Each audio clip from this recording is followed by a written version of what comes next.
Hoy vamos a hacer un viaje en el tiempo, uno que nos va a llevar a explorar cómo hemos cambiado y de qué manera nuestra forma de mirar la diversidad en la educación. Es una historia, la verdad, fascinante, de pura transformación social y pedagógica. Y la pregunta que lo va a guiar todo es, bueno, esta misma. ¿Cómo es posible que hayamos pasado de esconder la diferencia a intentar construir aulas para todos? Es que es un camino larguísimo que va desde el miedo, desde el aislamiento más absoluto, hasta el ideal de una educación que nos acoja a todos y cada uno. Venga, vamos a meternos de lleno en esto. Vale, para entender bien todo este viaje vamos a dividirlo en 4 grandes etapas. Empezaremos, como no, en la antigüedad, una época marcada por la superstición. Luego saltaremos a la era de la institucionalización. Ya veréis qué significa eso.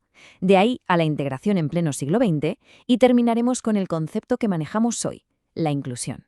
Este va a ser nuestro mapa para no perdernos. Y esta es la hoja de ruta, un poco más detallada. Vamos a ver los orígenes, ese paso increíble del asilo a la educación, la llegada de la integración, el salto a la inclusión, cómo está el tema hoy en Europa y, claro, acabaremos pensando en lo que nos queda por delante. Pues arrancamos, y lo hacemos en el punto de partida, en un tiempo donde la diferencia, la verdad, se miraba casi siempre con miedo. Y claro, el miedo pues llevaba de cabeza la separación.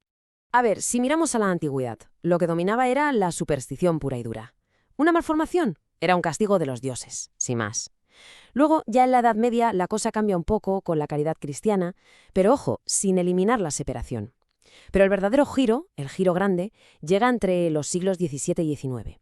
Ahí es cuando nacen las grandes instituciones, los asilos, que estaban diseñados para una cosa: apartar de la sociedad a quienes se consideraban anormales.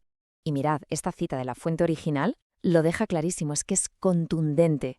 El objetivo era literalmente hacer que la diferencia fuera invisible.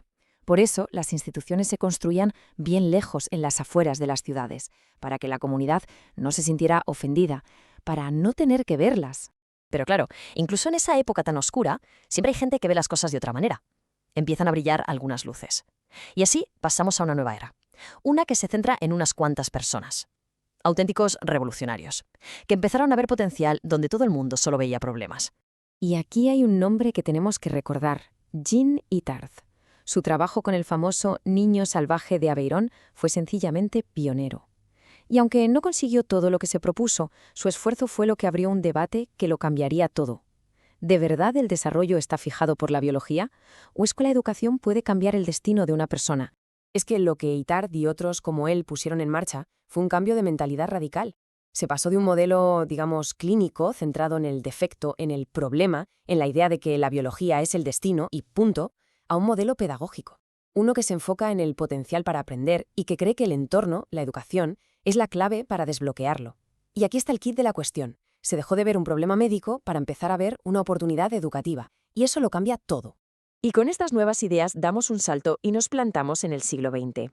Este enfoque pedagógico va ganando fuerza y de ahí surge un movimiento clave: la búsqueda de la normalización y de su mano la integración. Fue, sin duda, un paso de gigante. Pero cuidado, ¿qué significaba integración exactamente en ese momento?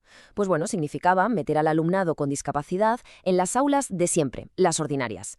Pero, y este es el matiz clave, el foco estaba en que el estudiante se tenía que adaptar al sistema. Era él quien tenía que encajar, no al revés.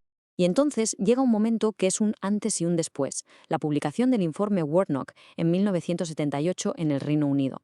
¿Y por qué es tan importante? Pues porque cambió el lenguaje, que no es poco. Introdujo el concepto de necesidades educativas especiales, y con él una idea revolucionaria: que los fines de la educación son los mismos para todo el mundo, y que por tanto son las escuelas las que tienen la obligación de adaptarse. Y esta idea ya nos deja a las puertas del paradigma actual, el salto definitivo de la integración a la inclusión. Y creedme, no es solo cambiar una palabra por otra, es una transformación muchísimo más profunda, mucho más radical. Vamos a ver la diferencia, que es enorme. La integración, digamos que acepta las diferencias, pero el foco sigue puesto en lo que al estudiante le falta, en su déficit, y es él quien tiene que adaptarse. La inclusión, en cambio, le da la vuelta a la tortilla. Ve la diferencia como una oportunidad, como algo valioso. El foco se pone en las capacidades de la persona. Y es el sistema, la escuela, el que tiene que adaptarse y eliminar las barreras para todos sin excepción. O sea, el objetivo ya no es que alguien encaje, sino transformar el entorno para que todo el mundo de verdad tenga su lugar. Vale, todo esto suena muy bien, pero ¿cómo se lleva a la práctica? Bueno, pues la herramienta clave para esto es el llamado Diseño Universal para el Aprendizaje, o DUA por sus siglas. Se basa en 3 principios muy lógicos. Primero, dar muchas formas de implicación para motivar. Segundo, presentar la información de maneras distintas para que todo el mundo pueda acceder a ella. Y tercero, permitir que el alumnado demuestre lo que sabe de diferentes formas. La idea es sencilla, construir el aula pensando ya en la diversidad desde el minuto cero. Bueno, y ahora vamos a aterrizar todo esto en el presente. ¿Cómo se está aplicando la inclusión hoy en día en Europa? ¿Lo hacen todos los países igual? Pues ya os adelanto que la respuesta es un no rotundo. Según los expertos, básicamente hay 3 modelos funcionando.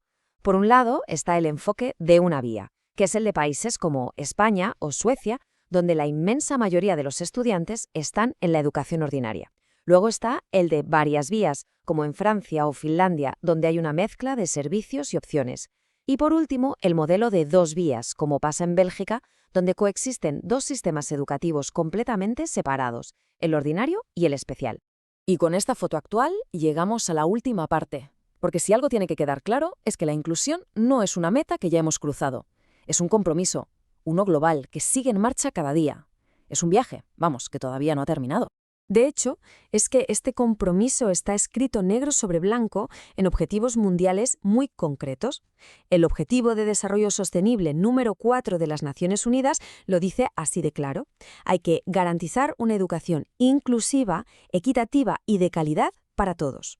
O sea, que no es una opción, es una meta a nivel planetario. Y lo bueno es que la perspectiva cada vez es más amplia. El futuro de la inclusión ya no es algo solo de profes o pedagogos. Ahora mismo involucra disciplinas que igual no nos esperaríamos, como la arquitectura.